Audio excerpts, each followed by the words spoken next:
I want to start by say in the beginning.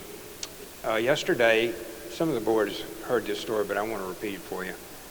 Yesterday, they read across America, I read to schools, I read at Span School a lot, and read out in Madison some, and different schools, and I was reading at the school, and we read the little book and everything, Dr. Seuss, and the kids are bright, second grade. I mean, they hadn't wrecked the car yet. I mean, these are good. These kids are smart, they're wise, they're fun.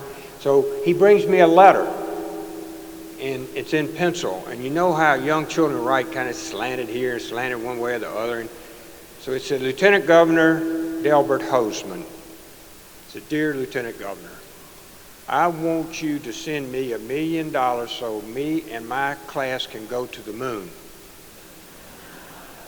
That's where the kids are dreaming. They're going to the moon. The best part of the story was he signed it, read, whatever, and he put a P.S. Please send the check to 138 Hawthorne Drive, Madison, Mississippi. So not only is he going to the moon, he knows where to send the check, and he's expecting me to get it. After the last couple of days, that's the most reasonable request I've had. I want to talk to you a little bit about where we're going.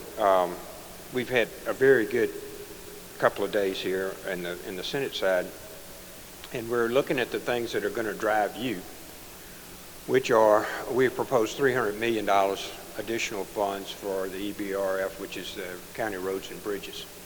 If we don't have transportation, every one of you that's in a business here knows that without transportation you can't get your products to market, your kids to school, and anything else. And the Senate has been very upfront. Last year we had a very large county road building program. We have another one this year. Rick's just mentioned to the broadband. We just adopted a broadband bill and sent it back over to the House.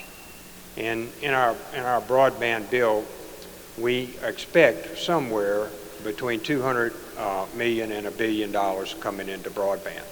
What was critical to us on the Senate side was that money go to the unserved areas, that it go out and reach out.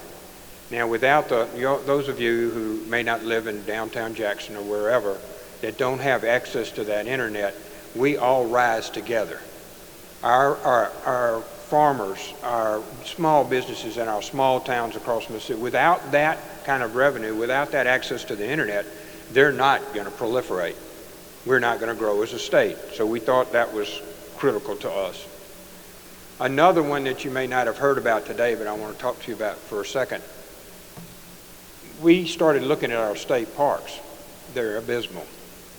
There were a lot of excuses given, or reasons, more like excuses, but in the reality we have a diminishing and falling apart state park system.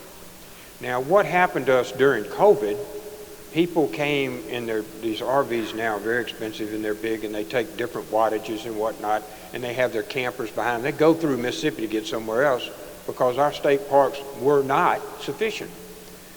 So a year ago, last time, we asked the state wildlife, fisheries, and parks to give us a study. We really never got good numbers. And so in the last 2 weeks, I've asked architects to go out. I want to thank Lynn Presley from Wildlife, who's the executive director now, and Liz Welch helped us. We had architects go out to all the state parks in Mississippi. How much do we need? And it's about $150 million. Now that's to put it back where it would be someplace that you would take your children, that families would go where you can take your daughter fishing or your son hunting or whatever you're going to do.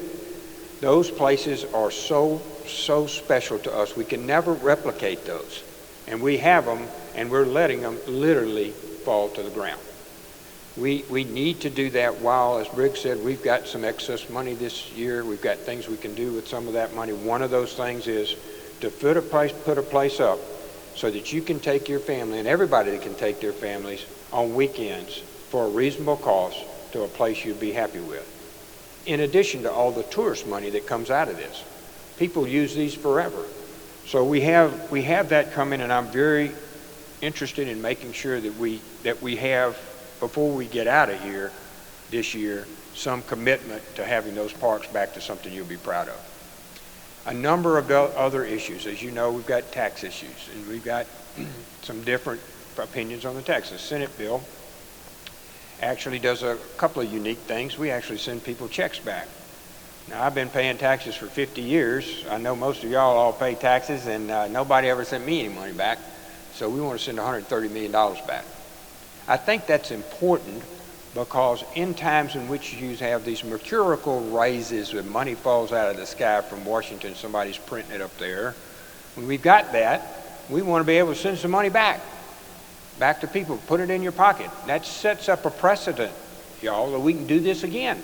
We don't have to do it this one year. We got money next year, we need to do it again. The second thing is to spend, as we go through that thing, to go through the spending of those funds, the second thing is to make sure we spend them wisely. Now, as Briggs was alluding to, and he does a great job, by the way, very proud of my appropriations chairman. As we come to the decision to spend them wisely, we thought we would cut the taxes like 4%. We start by cutting the taxes 4%. The other thing we want to do was make sure that when moms and dads are out shopping, they're getting hit. Inflation is not transitory, like the president says it is. It's real, and it's accelerating. So we wanted to give 2% off of your groceries. So when people go, all of us, go to the grocery store, my wife came home the other day and was saying, you're not going to believe what it costs for X. You're not going to believe. That's happening all over Mississippi, and where our working people, they're getting squeezed by that in gas prices. So to help that, we wanted to address your grocery tax. Those are all very good plans, well thought out. It didn't come from some national organization somewhere that doesn't live here. It came from Mississippians going to the grocery store, the post office box, and when they're paying their taxes every year. That's where this plan came from. There's another plan. There's another plan from the House plan. Y'all have heard all of that. I don't need to explain theirs. It's different from ours. We need to go forward. We need to have a plan.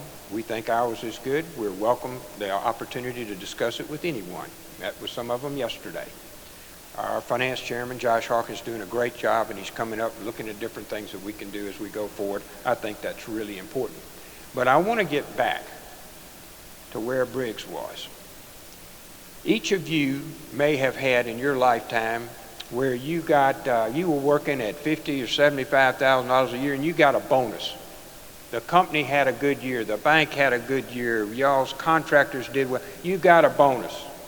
Mississippi just got a giant bonus, $1 billion.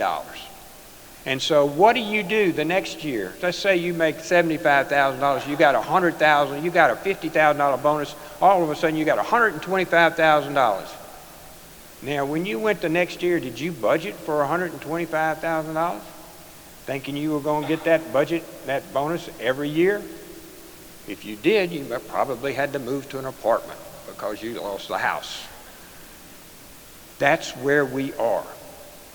We have unprecedented money in our account. We need to give some back. The rest of it needs to go for Reed.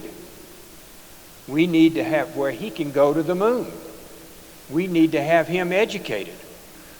What was the thing that MEC said? The very first thing in their brochure. We need a qualified workforce. Now, if we don't have a qualified workforce, it's going to be a smaller MEC every year. The way to do that is invest in education, and we raise teacher salaries $200 million. Since I've been there, we have raised teacher salaries $250 million. That is an investment. There are other investments we need to be made in education.